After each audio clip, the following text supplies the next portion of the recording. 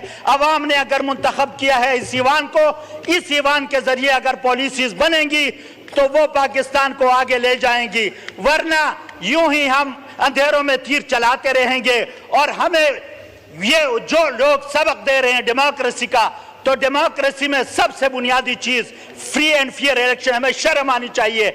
سن 47 کو ہم بھی آزاد ہوئے, انڈیا بھی ہوا. انڈیا 1.5 ارب انسانوں کا ملک, وہاں پہ الیکشن ہوا. کسی نے یہ نہیں کہا کہ میری سیٹ چھینی گئی, ووٹ مجھے ملا تھا, کسی اور کو دیا گیا. لیکن ہم سن 71 کے الیکشن یاد کر کے, ہم اس وقت پیدا بھی نہیں ہوئے تھے, الیکشن ہوئے. جب ہم پیدا ہوئے, جب سے میں پیدا ہوا ہوں, میں نے کبھی اس پاکستان میں جب سے ہوش سنبھالا ہے, کبھی ہم نے ایسا نہیں دیکھا وائنڈ اپ کریں الیکشن پہ اعتراض نہ کیا ہوا.